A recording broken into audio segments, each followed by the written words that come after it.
welcome to Rob from the Internet Talks About Beer, a show where we discuss different styles of beer, beer history, beer flavor profiles. We give shout-outs to beers and breweries we think make exceptional beer, and we talk about whatever else happens to come to mind during the course of the conversation. I'm Rob from the Internet.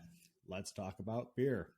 All right, so joining me today is one of my, he started out as just a Twitter friend, but then we took a beer certification class together. So now I guess he's a friend in real life. So, joining me is Drunk Polkaroo. If you would, tell me a little bit about yourself, Poke, how you got into craft beer and what you do when you're not talking to people like me about craft beer. Well, thanks for having me on. I've watched a lot of your episodes. It's enjoyable. I love talking about beer, and I love listening to people talk about beer. Honestly, I got into craft beer in kind of a haphazard way. A friend of mine had the Untapped app, and he said, "You should get this. This is fun, and we can buy all these different beers." And so we did, and then you're getting badges. Now, who gets rewarded for drinking beer? And we thought, this is so much fun. And gradually, it turned into something a little different because I started to write about the beer on Instagram, and sort of got a little bit of a following there. And then I started the videos on the YouTube. I think we're up to almost 2,500. I think sometime in early 2022, mid 2022, I'll get to 2,500 videos on YouTube. And we had the blog, and it was very organic. It was never planned. I'm not very good at planning stuff. Most of it is kind of just happens. But it's certainly been an interesting thing. When I'm not talking about beer, it's not very often, but I'm going to manage a restaurant, and I do enjoy old movies, especially classic movies, because it's escapism, a lot like beer is, and it's fun to just kind of turn the world off for a while. When you work in customer service, it's nice to just kind of drift away from that for a while. Right. You want to get away from the world. That's right. Yeah. And then beer and classic movies, or a good book is certainly a nice way to spend an afternoon when you don't have anything else to do. Yep. I totally agree. All right. So today we are going to be talking about Belgian quads, but more specifically, we are going to be talking about Roquefort 10. So for those of you who are not familiar, Roquefort 10 comes from a brewery called Roquefort Brewery. It's a Belgian brewery, so obviously the beer we're going to be talking about is Belgian, and it's one of the 16 beers worldwide, or one of the 16 breweries worldwide that can actually call their beer Trappist beer, which means that either the brewing is done by monks or it is oversaw by monks, or overseen by monks, I guess would be the proper English. This one is associated with the Roquefort Abbey. Roquefort Abbey was originally established in the 13th century, but then it closed down and disappeared for a couple hundred years before it came back in the 1800s. So the current brewery and abbey date back to the late 1800s. The brewery opened in 1899. The earliest mention of a brewery at this abbey was actually in 1595. So these guys have been brewing beer for a little while. The water for this beer is all drawn from a well that is on the property of the abbey, which is another one of those things that really gives it the authenticity of calling it a Trappist beer. So Brewery Roquefort makes 4 beers. They've got Roquefort 6, Roquefort 8, Roquefort Triple Extra, and then Roquefort 10. So a little bit of trivia for people who don't know, the 6, the 8, and the 10 are all named for their specific gravity. So Roquefort 6 comes in at 1.060, 8 comes in at 1.080, and 10 comes in at 1.10, which is kind of cool. It's not the prevalent system anymore. Most places are using Plato for their gravity, but home brewers know the other gradations. So like I'm a home brewer, and if I'm hitting a mark on a beer, it's because it's hitting like 1.1, so that's a good mark. Yeah. It's a great mark, especially when you start off, like I have my Imperial Stout, which starts off at, I don't know, some stupid 1.8 something. And if it drops down to 1.1, I mean, that means I'm hitting my numbers really well, and it's going to be a nice boozy beer. That's why I love this beer. It's honestly, it's one of my most favorite beers in the world. I think anywhere outside of Ontario, because I think we're blessed in Ontario with a lot of great beer, but if I could drink beer in Belgium for the rest of my life, I'd be fine. Right. Yeah, most definitely. For people who are wondering, Roquefort 6 is they call it a brown beer. It comes in at 7.5%. Roquefort 8 comes in at about 9.2. The triple extra comes in around 8.2, and then this bad boy that we're going to be drinking today comes in around 11.3 to 11.5, depending on the year. So this is a quad, so it's going to have a nice reddish brown color. It's going to be fairly hazy. You should be able to see light through it, but not necessarily have it be a clear beer.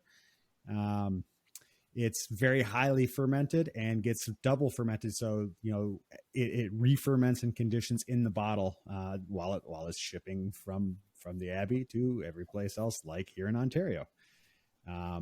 It's brewed only with the local water from the well at the Abbey.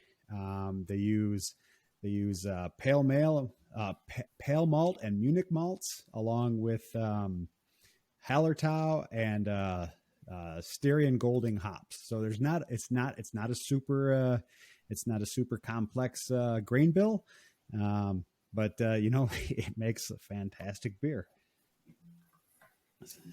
That's an easy I'm pick. Go ahead and open mine. Yeah, I'm going to go ahead and open mine. For those who are interested, Roquefort 10 always has a blue cap. So if you're grabbing a Roquefort and it has a green cap, that's an 8, and a red cap is a 6. Oh, yours got a little bit more than mine did. I got to use my Chimay glass. I don't even know if there's a Roquefort glass we can get in Canada. Yeah, there is a Roquefort glass, but I don't know that we can get it out, that you can get it outside of Belgium. I'm just using a generic tulip glass because that's what I just had. My Chimay glass happen to be on the counter when I walked in because I had some Belgian beer this week.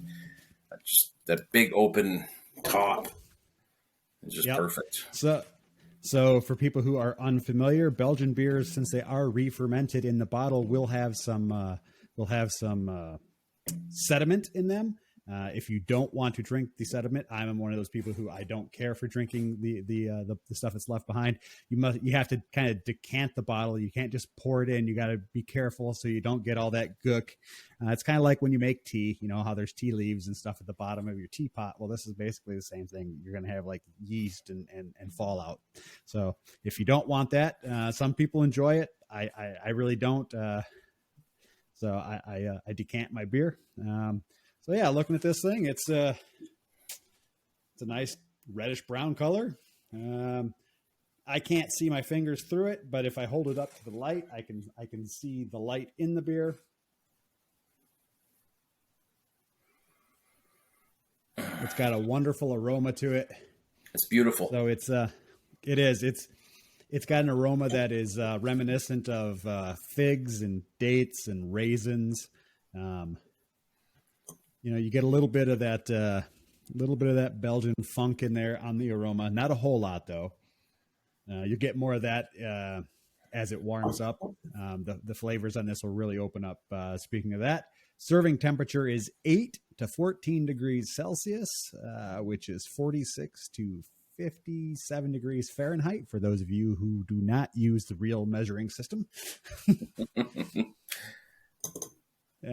Like we said, like most Belgian beers, there is actually a specific glass for this. Oh, yeah.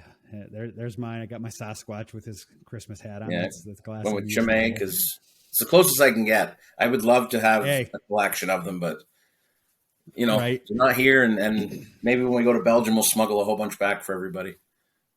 There you go. So, some of the flavors you might, or aromas you might get off this. Some people say they get some like a light coffee aroma, some chocolate.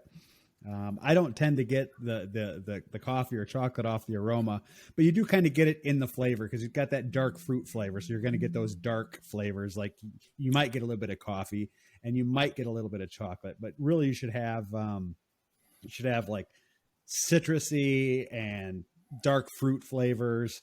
You might get like a biscuity flavor to it because of the malt that's used. You get that kind of that Belgian candy sugar. That just, I don't know, just that's what draws me in. It's that malt. And I know we were told in our beer class not to say malty, but it is that maltiness of the beer that really that base that just draws you in and delivers all the rest of that flavor, which is just incredible. Yeah, it's got a fantastic malt backbone on it. So you'll get all those ancillary flavors in there, but you do get that sweet, biscuity, bready goodness. I mean, I don't know how else to say it. It's a chewy beer. It hangs around. There's something about it. I think it's more of a contemplative beer. There's beers that you just drink. You're just drinking a beer and you're having a beer. I think with these beers, this is not a beer you're just drinking without noticing what's in your glass. You notice this beer. All right. So one of the things about this beer too is, like I said, as it warms up, the flavor profile changes a little bit. One of the things that people really like this beer, and I'm one of the people that really likes this about this beer, is as it warms up and as you drink it, you'll get more of a warming sensation from the alcohol. So if you started off at, say you're at the 8 degrees and it's cold, you're not going to have as much of that flavor in there, and it's not going to warm as much for you. But if you're drinking it closer to the 14 degree mark, you're going to have just a wonderful bouquet hit you in the nose, and then as you drink it, you're going to have this warming sensation, kind of like when you drink whiskey or cognac or things like that. You get that kind of mouth warming and that warming sensation that you get in your core after you drink it. That's 100%. I mean, it's. There's this one. There's ABT 12, Chimay Blue. Like, these are beers that they're meant to be. You take time with this beer, because you're right. That changes. Like mine is cellar temperature now. So I started off probably closer to 14 degrees, and it's absolutely gorgeous. It's so nice. Not a beer you ever want to drink cold. It loses everything cold. Yeah, mine's about 11 degrees right now because I had it in the fridge and then I pulled it out. I meant to pull it out about an hour before the show, but I realized 25 minutes before the show that, oh man, I got to pull that beer out. I got lucky. Go ahead. You got lucky. I got lucky. I found it at LCBO and I just kind of stuck it down here in the cellar, and it sits as my cellar. I have a great shelf, an old shelf underneath my electrical panel that sits against exposed concrete. And it stays the same temperature almost all year. It's really good for these kind of beers. And I have a lot of Belgian beers that just kind of sit on that shelf, and you can just pull one out and it's ready to go, which is nice. Yep. Yeah. And really Trappist and Belgian style beers, they really benefit from being consumed at cellar temperature. I mean, keep them cold if you want to keep them longer, keep their shelf life longer, but make sure you pull them out an hour or so before you want to drink them, really. So that if you're keeping them cold, if you're keeping them at cellar temperature, pop the top, pour it in a glass, and away you go. Yeah. I mean, they're meant, it's a style of beer that I think it took me time to appreciate.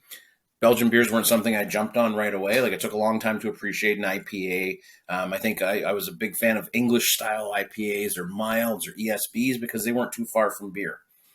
When I finally figured out what this beer was and a quad is and how to appreciate it, it can change your beer drinking life when you get into these Belgian beers, because they have something very unique about them, and it just draws you in, and it becomes an emotional connection.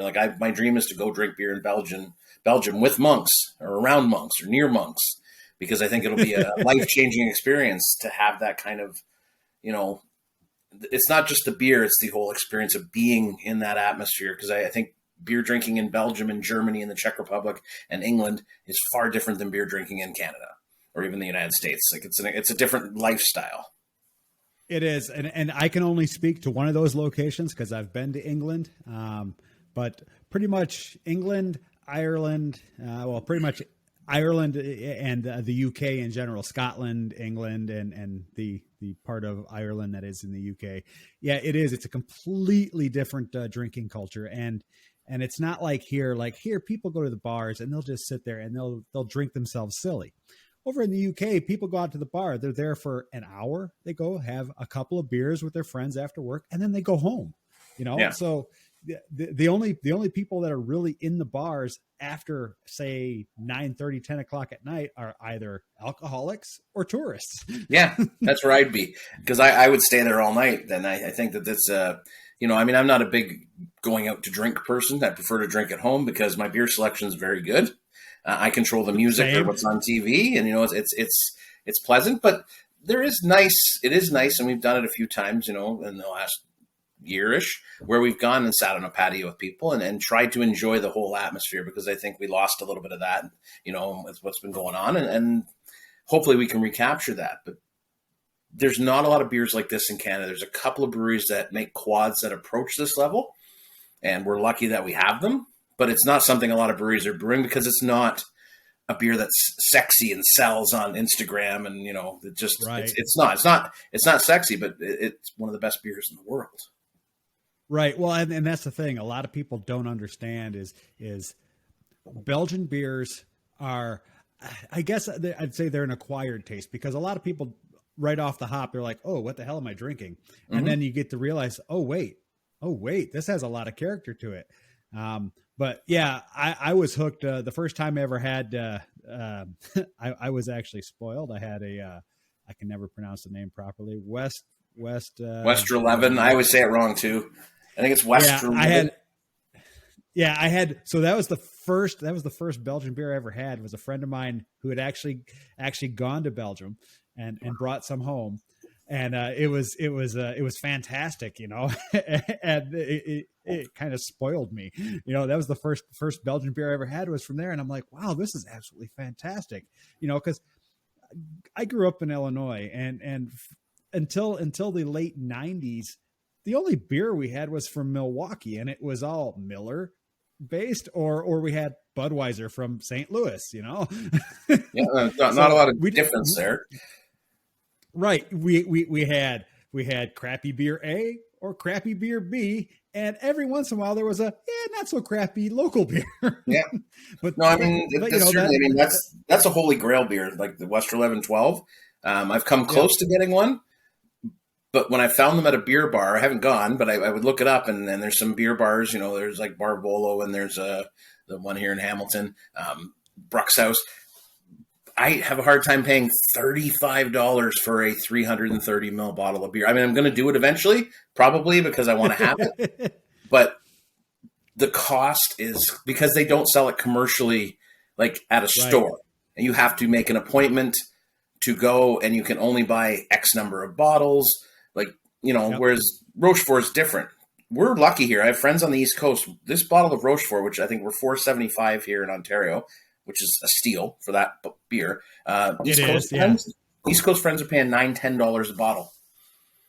Yeah. Yeah. Well, I have a friend who lives in Nova Scotia, was originally from Ontario, moved out to Nova Scotia a couple of years back. And that's his biggest complaint is, one, trying to even get Belgian beers out there because they're hard to find out there. And when you do find them, they're like 3 times the price.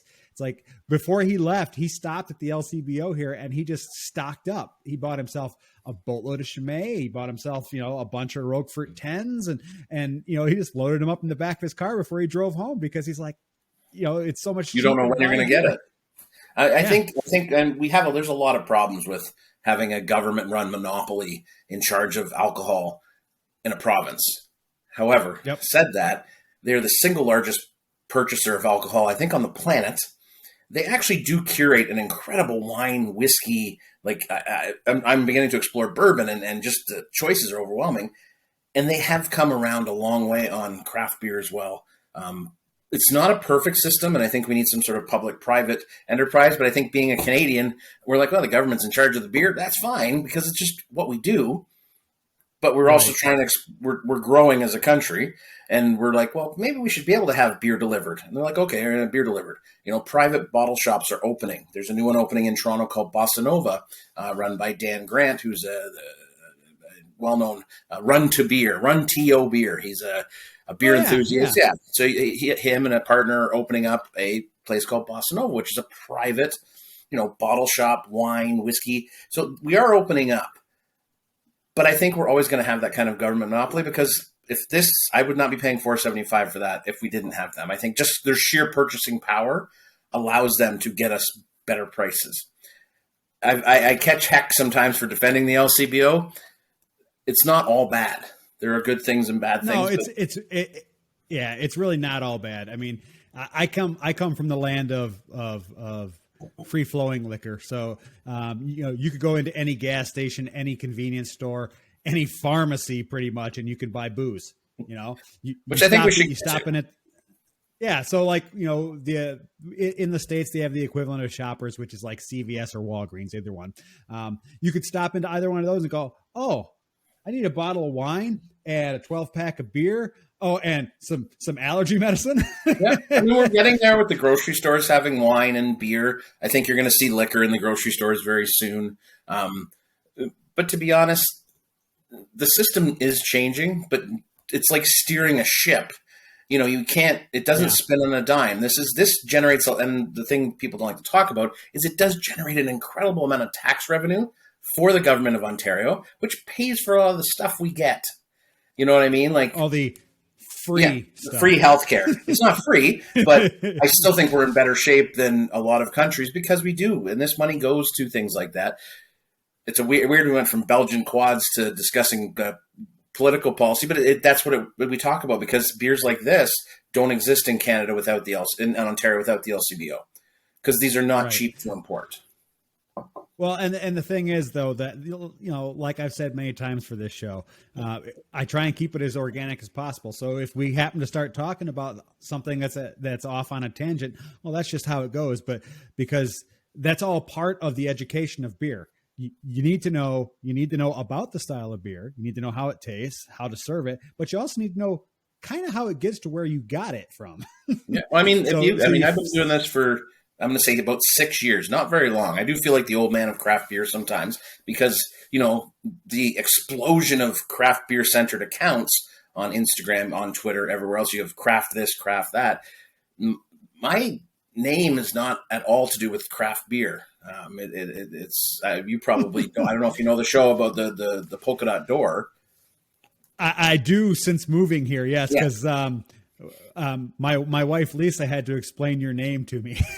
Well, I mean, and really it was never about craft beer. It just happened. So I feel sometimes that, you know, there's these stories to tell, and we're trying to get people around it, and we're trying to bring them, you know, these great stories about beer, the stuff you're doing, you know, and you're talking about different styles, but then you're talking about people's personal stories too, which is, I think, what's important. It's not so much about the pretty picture on the Instagram or the, you know, the getting this beer that's a whale that you've always searched for. It's about connecting people. And at the end of the day, that's what beer's supposed to be, is about, you know, social interaction. Beer is a social lubricant. That's what it's for. Very much so. That's what that's its job. That's its sole purpose is to be a social device. Yeah. I mean, and there are people, you know, and then I always worry about this because there are people who have, you know, problems with beer. And I always tell people, if it's a problem, you need to walk away. You know, I see people on social media who, you know, won't post for a while and then they'll come on and say, I'm sorry, you know, I was going through some stuff. And think, you don't owe anybody anything. This is supposed to be fun. All of this is fun. This is why you and I are talking. This is why I take silly pictures of beer. It's why I make videos. It's why I do any of this. There's no money in it. There's absolutely no money in this. You get the odd beer, which has been fantastic. I never complain about that. But I've only had one time did somebody want me to write something specific about their beer, and it was a non-alcoholic beer, and I just kind of went, well, that's not what we're doing here. I've never had a brewery say to me, you know, oh, you can't write that, or we want, you know, you have to write only positive things. They're just like, hey, can we send you some beer? And I think you see it on Twitter there. A lot of breweries just send beer out to people. Yep. They just like, here's some beer.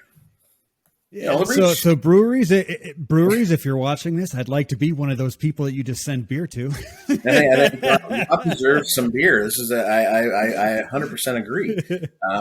It's not about promoting it because at the end of the day, you know, when I talk about a beer, I don't think I'm moving cases of beer. I might get a couple people who notice and they'll be like, oh, a new beer at Clifford's Brewing. I'm going to go pick that up. Yep. For the most part, they're following the brewery's social media, whatever, newsletter, and they're going and getting it themselves. For us, it's just a fun little diversion from every day, and we get to talk about beer once in a while. Well, and the thing is, you know, I don't think, at least from my experience, the breweries that I've done shows with, they've sent me free beer to talk about their beers because it behooves them to talk about their beers on a show about beer.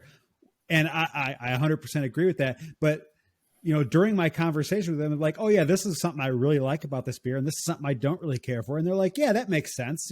So they're very much open. The craft brewers are very much open to full discourse and full disclosure on, I might not necessarily like this beer, but let's talk about it and we can figure out why it is I don't necessarily like it. Or let's talk about a couple of your beers. Hey, I really like this one. This one's not my thing, and it's good for them because people who watch my show, people who watch your reviews, they get different perspectives. So they're like, oh, well, I know I like most of the beers that he talks about. And if he says this is one he really likes, I might want to try it. Or if this is one he doesn't really like, chances are I'm probably not going to like it myself, but maybe I'll give it a try and see, Like I used to try and do every beer I could get my hands on. And to be honest, I'm not a big sour beer guy. I have the odd one. If it's from a brewery I really like, or it's, something local, I'll be like, oh, well, it's a Hamilton brewery. I'll pick it up and try it.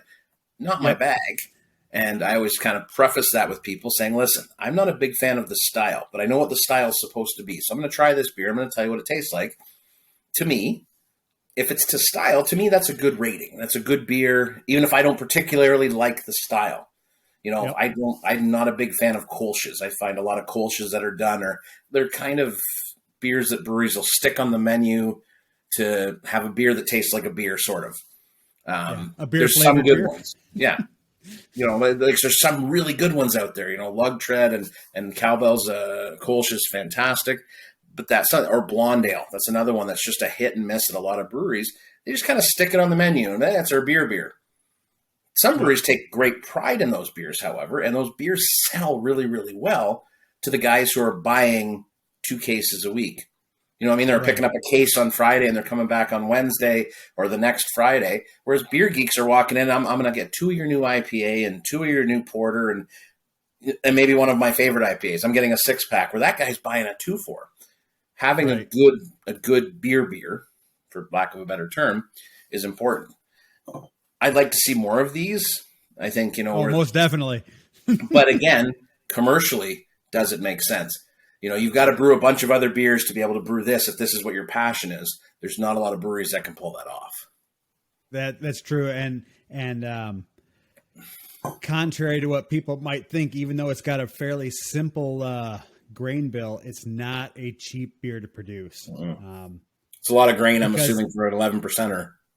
It is. It's a lot of grain, and there's a lot of work and time involved in these beers. I mean, they're bottle conditioned, so you make it, you ferment it, you put it in the bottle, and you have to let it sit longer to let it bottle condition. All that time it's sitting, you're not making money on it. It's just sitting.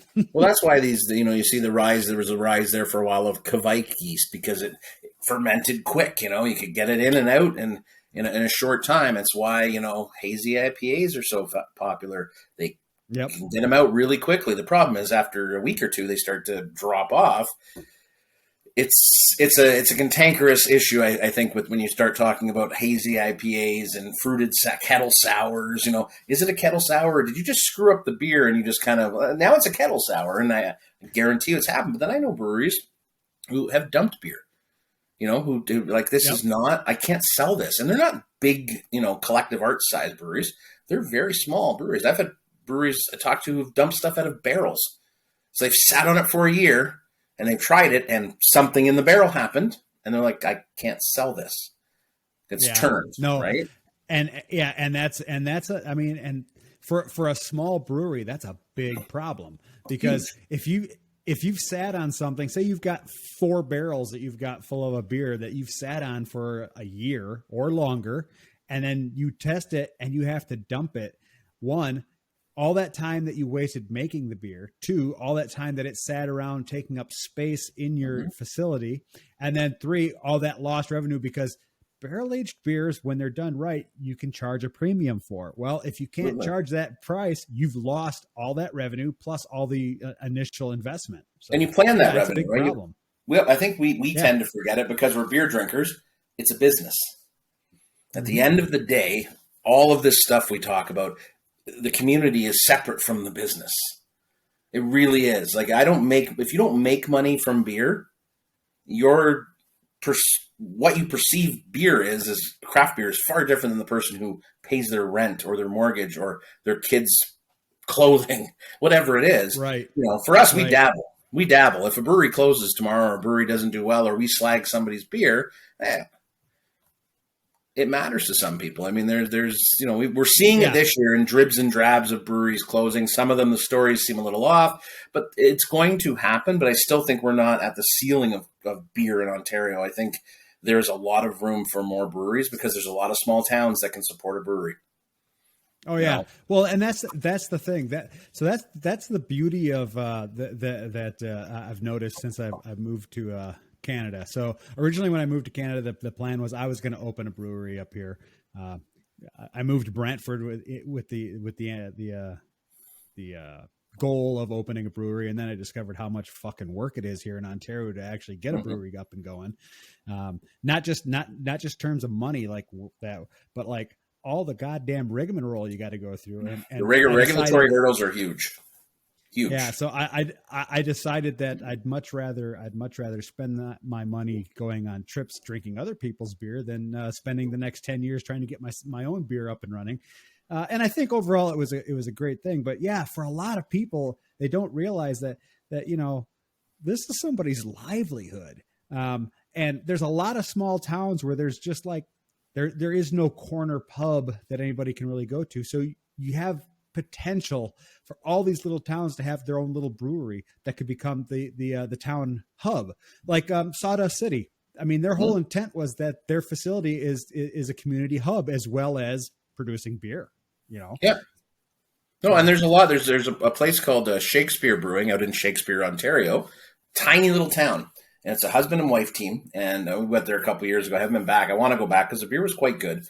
But their whole plan is like concentric circles into the outlying towns, right? Like we're going to service, we're going to have this cool place where people can come and hang out and have a beer. But we're going to sell our kegs to like the 3-4 towns around us. And we're going to make enough of a living for our family. That's our plan. That's all we want to do. We're no interest in LCBO, no interest in, wide distribution. I don't even know if they have mail yet or not. They might, but there are people and there are breweries, there's Black Swan in Stratford, there's Job Site in Stratford. Just trying to think random small towns. Muse is one of the ones that, Muse. Yep. A very small brewery, Belgian focused, incredible beer. One of the best Saisons I've ever had, but again, tiny little footprint, but they're in the LCBO.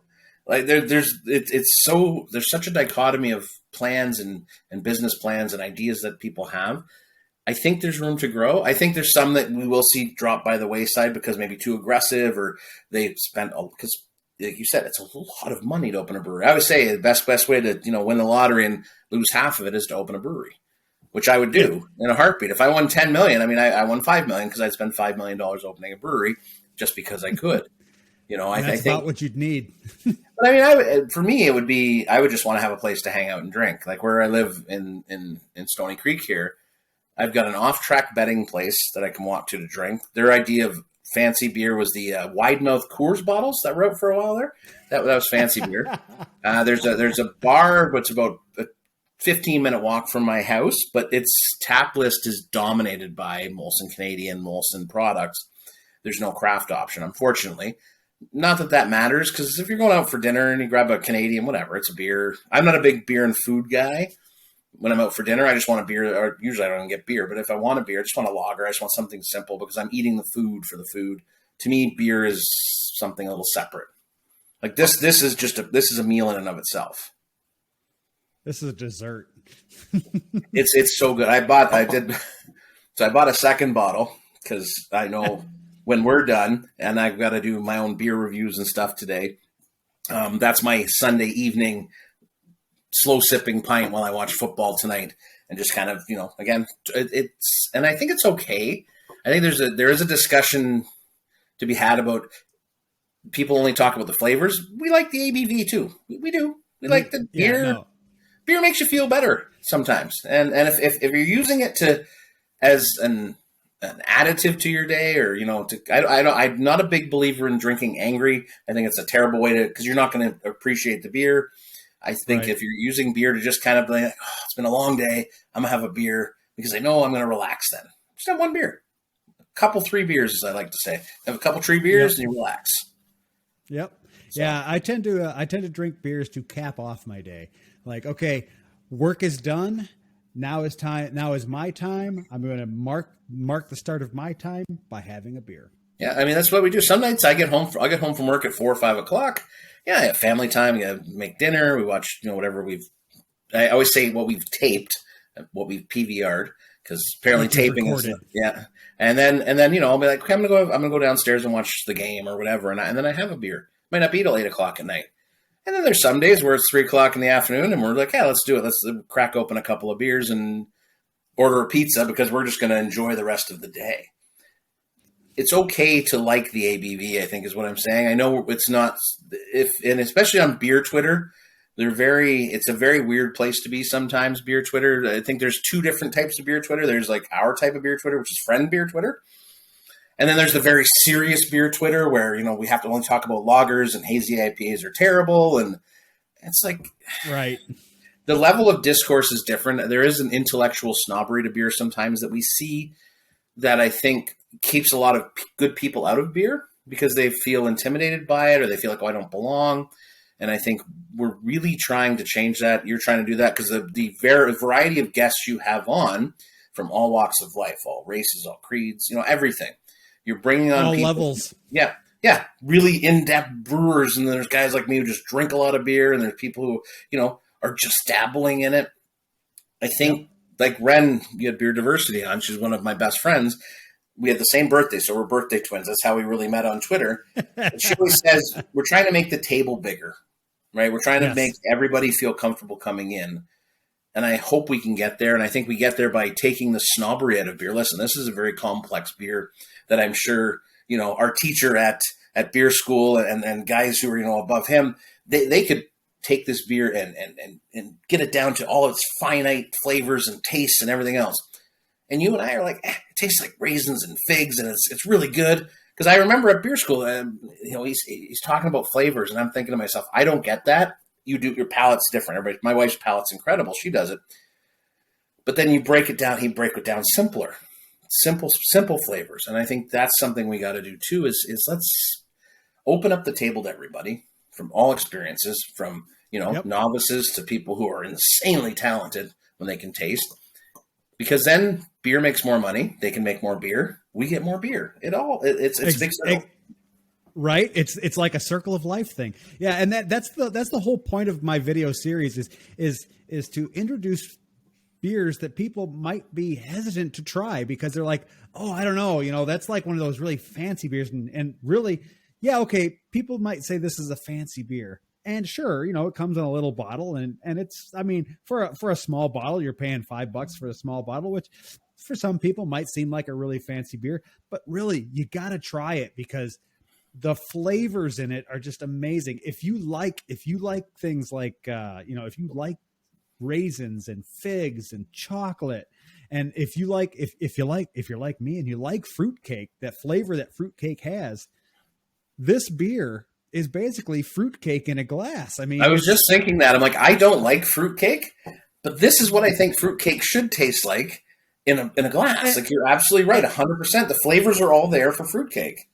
Yeah, and if you have a good fruitcake, this is what it tastes like. It's very similar. It's a very similar flavor profile. You've got that nice sweet and almost syrupy sweetness to it, and you've got just the flavors of the dried dark fruits, and it's great. I'm all for it. If drinking Molson Canadian is your jam, cool, but just every once in a while maybe dip your toe in the water and try something else. That's what the whole point of my show is. It's like, oh, you might not think this is something you might like, but if you like this flavor, or this flavor, give this beer a try. You might actually like it. And I'm not saying you have to like drink it all the time, but if you see it, you may be like, oh yeah, I actually like that. I'm going to have one of those. And it just changes your perspective on beer. Like I would drink West Coast IPAs, no problem, every day. Wouldn't bother me.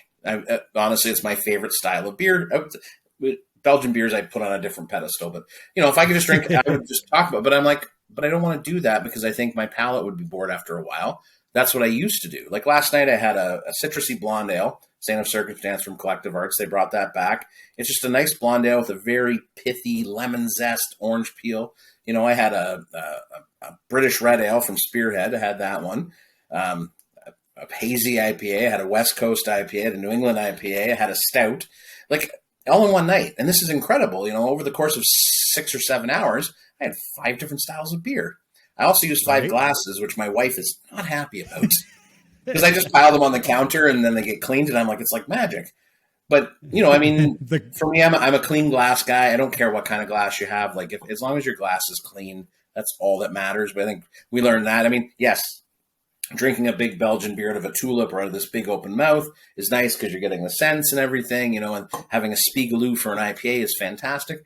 I drank a beer out of a shaker pint last night because it was a clean glass, and I was watching the Leaf game, and it had a Leaf logo on it, and I'm like, well, that'll make a nice picture. Look at me, all complicating my life, but as long as it's clean. I think, and that can be intimidating for people too, is they think, oh, I have to get the proper glass. No, you don't. Yeah, clean. You're getting a plastic glass. It's fine, just as long as it's clean. That's right. A good beer is still a good beer, no matter what glass you put it in. A good beer can be a great beer if it's in the proper glassware. 100%. So at worst, it's still going to be a good beer. Okay. Just don't drink it out of the bottle or the can. I mean, that's 90% of beer. That's offensive. There's only one type of beer that you should be able to drink out of the bottle or the can, and that's your macros, like your Molson and your Coors and things like that, because they're just for refreshment. They're not for flavor. You're not going for anything outside of, I want something to drink. Boom. Yeah, barbecue beer. You're just drinking that barbecue beer. Like, for me, I don't buy them a lot. I do have an affinity for Coors Banquet. A lot of that has to do with the Johnny Paycheck song, Colorado Kool-Aid. I do have an affinity for that. I know it's not the same beer anymore. They changed it because it's not brewed in Colorado. It's brewed in Montreal or London. But there's something about it. I do tend to buy a little bit of 50 too, Labatt 50, because that was a beer both my grandfathers drank, my uncles. There's a nostalgia to beer. It'd be weird to see 30 years from now what a nostalgia beer is for beer nerds. Will this be a nostalgia beer because we're like, oh, remember when you used to be able to get this for $4.75 and now it's $75 because of global warming? I don't know. Right. What will be? Will Headstock from Nickelbrook be like, they're bringing it back for the 30th anniversary? It's been gone forever because nobody drinks West Coast IPAs anymore. It's going to be interesting to see, because I think our generation, or this generation of craft beer drinkers, and the age range is huge. The people who came into craft beer in the last, say, 5 to 7 years, that kind of thing, where craft beer really exploded, their experience with IPAs or any beer, even beers like this, is different than somebody who comes into it now because of the range of styles and the amount of breweries. Like a lot of IPA people who come into IPAs in the last 3 years only know hazy IPAs. You give them a West Coast IPA, they're like, why is this so bitter? This isn't juicy or tropical or fruity. So the experience is going to be very interesting to see as we grow, because there is a reckoning coming, I think, with craft beer and social media and all this stuff. I've watched it evolve. It's a little bit different on Twitter than it is on Instagram, than it is on Facebook. All of the social media platforms.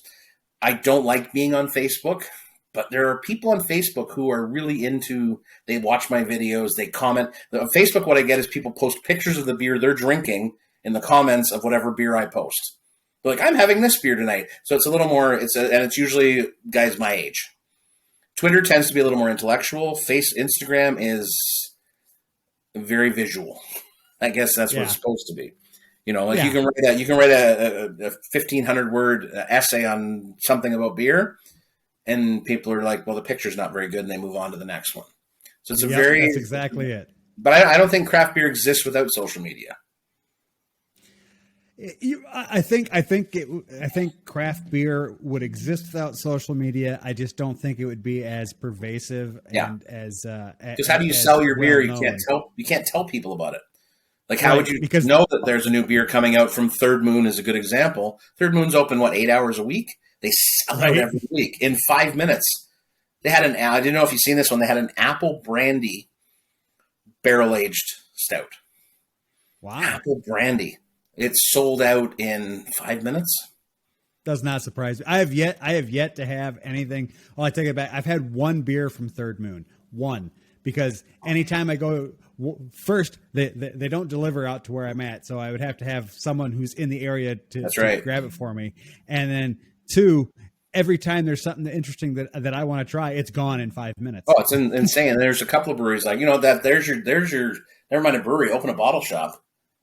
Then you can get the beers there. Then I open a bottle shop just so you can get the beers delivered to you. That's right. New business plan for Rob from the internet, bottle shop. Bring me your beers. But again, it's all right. It's all right. I mean, I remember when, certain breweries were hype. But Bellwoods will forever be the hype brewery for me. Fantastic brewery, great beer. They innovated long before anybody else did with mixed fermentation and all this stuff. But now it's, then it was Barncat out in Cambridge. And then it was Badlands, and now it's Third Moon, and there's going to be somebody else, right? Yep. They all make great beer, fantastic hazy IPAs, pastry stouts, all that stuff. But there's something to be said about Nickelbrook that makes Headstock. Great Lakes that makes Canuck Pale Ale, which is maybe the best beer in Ontario now. Most ubiquitous beer in Ontario for most craft beer drinkers is Canuck because you can pick it up anywhere. It's always fresh and it tastes good. Yep. Yeah. Now, yeah. See, I'm more of an old school craft beer guy. I started drinking craft beer back in the 90s. So right when it was really starting to take off in the States, back 91, 92, I started getting into it. So for me now, I'm back. I've come full circle, and I'm like, do they make a great ESB? Do they make a great lager? Do they make? I really enjoy the classic styles. Like, I know you love your West Coast IPAs, and I can't stand West Coast IPA, and I can't stand East Coast IPA because I'm old school. I love the English IPA. Give me that strong malt backbone with that bitter punch at the end, and call it a day. Yeah, that's what got me into IPAs. Was there's a Pompous Ass from Great Lakes, which is an English style IPA. That kind of tea bitterness. Biscuity, toffee caramel. I think there's a place for them. I think I agree with that circle. I remember I wrote about it years ago about there's a circle in craft beer where you go around in this circle. And you like IPAs, you like sours, you like imperial stouts, but then you always come back around to lagers again. Because there's always something about. I had a session ale from Shiloh Brewing in Ottawa last night, and it was literally like a 50 light. But it was a great beer. A little bit of fruitiness, a very solid bitterness, grainy kind of backbone. But it's not going to be a sexy beer that sells a lot of beer. Right. But there's guys who are going to buy cases of it because it tastes like a beer when you want a beer. Yep. There's different markets. Yeah, and that's the thing. So, I love my go-to for any time of year is going to be a barrel-aged stout. That's my favorite style of beer. I love the high ABV, punch me in the mouth with the flavors. But if I'm not drinking that, English milds, English bitters, things like that. Just your standard malty. I love the malty backbone, that malt profile that a lot of the English beers have, and because I've got a sweet tooth. Well, and they're beers that. I call them Sunday beers, any kind of mild ESB that I call them Sunday beers because they're part of your day and your conversation, but they're not the focal point of your conversation. They add, again, we talk about that. They add to what you're doing. They're social lubricant. I could see sitting in a pub drinking 4 or 5 pints of a 3.8% British mild. Yep. With my friends and talking about nothing in particular at all and having a great time and remembering the beers as being good. But it wasn't like this is a $9 IPA that I had to trade my firstborn to get. So we're going to discuss every new. No, it's a beer. It's a great beer. It's a nice beer, but it's part of my conversation, not all of my conversation. Right. It becomes part of the background of the overall picture. It's not the focal point of the picture, but it's a solid, trustworthy beer that I can have 3 or 4 of these. They're low alcohol. They have great flavor, and they're not going to detract from everything else I want to do. And those beers are important. As much as this is a slow sipping beer, contemplative, everything else, there's a place for those other low ABV beers too. I don't know about non-alcoholic beers. I I don't drink non-alcoholic beers. I don't drink decaffeinated coffee. I don't understand the concept. Without ABV, it's not. But there are people that like them, and I'm like, then you do you. But I have no. If somebody asked me like, "What's your recommendation for non-alcoholic beers?" and I'm just like, "Don't," because I'm not sure what it's just not something for me. Maybe it will be in a long time day in the future. But I have to admit, I'm doing a show on non-alcoholic beers either Monday or Tuesday of this coming week, and I've never been a huge fan of them, but I bought some from a company called Athletic Brewing out of Stratford, Connecticut, of all places. And then they also have, I think they also have an ancillary location here in Ontario, and they've got one called All Out Stout, which is good. I mean, there's no alcohol in it, but the flavor is good and the mouthfeel is good. And it's just kind of, okay, I could see if it was offered to me, I wouldn't refuse it. I've heard good things about them. That was one company. There's another one. Partake is another one I've heard good things about. Sober Carpenter. I do know about Athletic. I saw somebody posted something. They offer a 9-month subscription. Yeah. I'm like, that's for, so, your wife's a beer drinker. She gets pregnant. She can't drink. 9-month subscription. I'm like, that's good marketing. For me, it's okay. I mean, yeah, it is what it is. I mean, if apparently though, like the big boys, like the Heinekens and that, their no alcohol beers are quite good for what they are. Like they're close enough to the Heineken because they can make that happen. They have the technology, right. They have the money to invest in it. There is a market for it.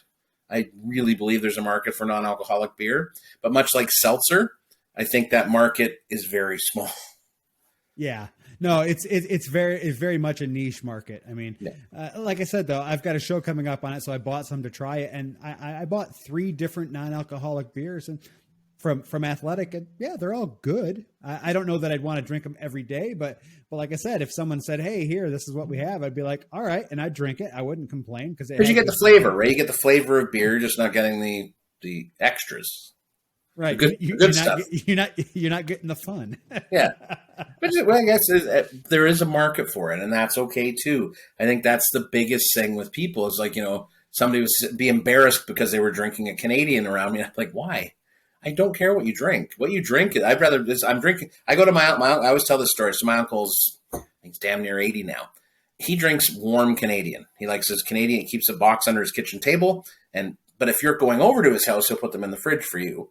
But you cannot bring beer to his house. It's offensive, right? You don't bring beer to a man's house. A man gives you a beer. So if I go visit him, I'm drinking Canadian, and I'm really enjoying it. You know why? Because I'm spending time with him. That's I think exactly where craft beer really needs to be for a lot of people. The people who slag on macros and stuff, it's just like, listen, I'll tell you right now, a Canadian tastes like a Canadian in Toronto, in Tel Aviv, in Moscow. That beer tastes the same everywhere you go. And you can't say that about every craft brewery. This is true. Like batch to batch. You can't say that, batch to batch at craft breweries. You might have something that's the same exact label, but it's a different beer because, they don't have the technology and the money to ensure that everything is right on point every single step of the way. But as a consumer, I've gotten to the point where breweries, if I don't trust them, if I've had beers that are different every time, I'm like, well, hang on a second. There is a science here. You need to follow the science. I get that it's craft, but craft should still mean good. Like, when you buy a Canuck anywhere in Ontario, it tastes the same. You get a ransacked, Collective Arts may be unfair because they are so massive. I think they're, if not the biggest craft brewery in Ontario, they're damn close. It's them or Amsterdam or Bose. But Bose is another good one. You buy a lug tread in BC, it tastes the same as the lug tread you buy in Newfoundland. Right. Yeah. And there is something to be said for that kind of consistency. I think we're coming out of that era where that, haphazard way of doing things is okay. I think consumers are demanding that you have a bit of quality control in your beer. Off flavors are not tolerated as much as they used to be. Yeah. Well, and that's the thing. The consumers of craft beer have become a little more refined.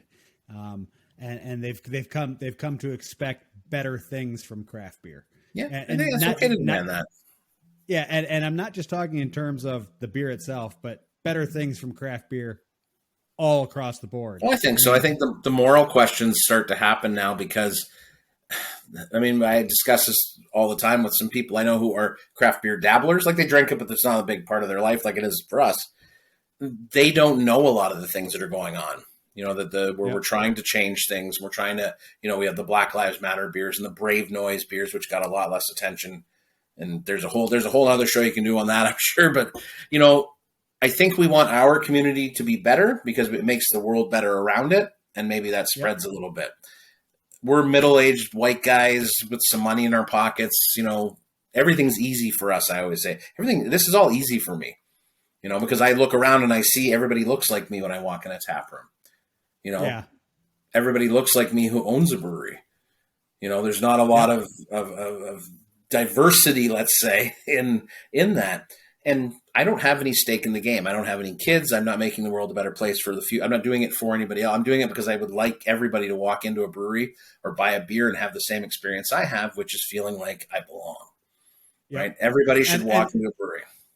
And that's the way it should. That's the way it should be. You walk into any tap room for any brewery, and you should feel like you belong there. There shouldn't be anything and any other feeling. If you have any other feeling of it, then something is wrong. And right now we're at a point where you walk into a lot of places and there's something wrong. Don't get me wrong. There's plenty of places you walk in and there's absolutely nothing wrong. You feel like you belong from the moment you step through the door. But there are some you walk through and that there's something off. And that's what needs to change. As long as we keep the conversation going and we keep it's hard because, and I think this is the most difficult part of the thing, is because people drink beer to escape. They go to a brewery to relax. They go there to, have fun. And we want to talk about sexism and racism and all these other things in beer. How do we do that and keep those people who are kind of on the periphery of beer, not inside the community itself? How do we keep them engaged and how do we bring them along and show them that this benefits everybody? Because again, the more people that drink beer, the more money they make, we get more beer. This is the easiest thing. I always say, be good, do good, drink good. Because by drinking good, you're going to make good things happen. When they donate money to charities, when they do inclusive things, when they have Ren come in. But the thing with Ren is they got to pay her. And if they're paying her, they're serious. If they're just slapping something on social media, I don't take them seriously. I want to see actual commitment, donating money to causes that matter, brewing a beer that matters, and making statements. That's the problem with the Brave Noise is that they have to come up with a code of conduct and they have to publish it. And that's why you're not seeing as many breweries doing it because I think a lot of them have a hard time with that. Yeah. Right. Coming up with a code of conduct and how you're going to, combat sexism and racism. Again, middle-aged white guy. I have no experience with it. I just know that when I see my friends and that happens to them, I'm like, that doesn't make any sense to me because they should have the same experience I do. So how do we make that happen? By talking about it. Like you said, you've had a lot of diverse characters on your show. You've had a lot of different voices on your show. And I think that's what we have to keep doing. Even if we're only reaching a small part of the audience, a small part each person's reaching makes it a better place. I think that's hopeful. I'm going to be hopeful for the future that it's better. But we just have to keep the conversation going. And it's not about shaming people or making people feel bad about who they are or what they've done. It's about, hey, let's get that extra space at the table. Let's, make sure that we're inclusive, that our labels aren't offensive, that our, if there is an issue that we deal with that person. We don't sweep it under the rug like it used to be okay. The old boys club. Yeah. I mean, you probably grew up with it too. I did. I grew up with the old boys club. We're dealing with it in hockey right now. Like it's a very beer is very masculine in its infancy in craft beer. It was very masculine. Go your own way, be your own man. Oh, okay. But how do we bring everybody in? Because it's just better for all of us. Right. Yeah. The more people we can have in and the more diverse crowd you can have in craft beer, the better the overall product and environment's going to be for everybody. I agree 100%. That's something we need to keep, and we just got to keep working on it. We cannot give up because it gets difficult. We have to continue the conversation, even when it's uncomfortable, even when you're like, because there's a lot of things. I'm 48, I'm almost 50. There's a lot of things that I would never have discussed before in my whole life because it just wasn't what I was brought. You didn't talk about certain things when I was growing up. Now we talk about it. Yeah, same with me. I mean, I come from a very blue collar brought up in the 50s, 50s and 60s blue collar family where things just were, and there was you didn't buck the system, because if you bucked the system, then you were the problem, and things have changed. So, when I set out to do this series, one of my objectives was to get as wide of a selection of people on my show as I possibly can, because the last thing I want is to be a bunch of white dudes sitting around talking about beer. Who wants that? I want other people's perspectives. I know what the white guy's perspective is because I'm the white guy. Yeah, no, and I think that's always I said it at work one day. I was working, and I said to a girl, I'm like, white people. She's like, you're a white people. I'm like, I'm part of the problem. I am not part of the solution unless I'm actively doing something to make the world a better place, because I've got all the privilege. When we talk about this, I'm lucky I have however many followers or whatever it is, but whatever I have, if I'm not using that to promote a better place, am I doing a good thing? So that's why it's important for me to make sure I'm uplifting other people. Yep. Sometimes it's better for me to get out of the way. And I'm like, here, this is the person you need to listen to, right? Like watching your shows with Ren and some other people, it's like you're giving them your space and saying, yeah, I created this space, but now you use it. Like, it's yours to bring the message to help me understand better. And then it's our job to take the message and amplify it, right? Yeah. It's such a weird thing to think that this all started with just trying to, get new beers on an app on a phone. Right. And it's gone to the point now where I'm like, I really believe that we should make the world a better place. I never thought that that's where it would end up. It's funny how something so simple as beer can be life altering like that. It's one of those things you don't think about. And for me, it's the same thing. My original goal was, I just want to make beer and drink beer. And now I'm like, I just want to drink beer, and I want to promote beer from places that are inclusive and want to help make everything better for everybody.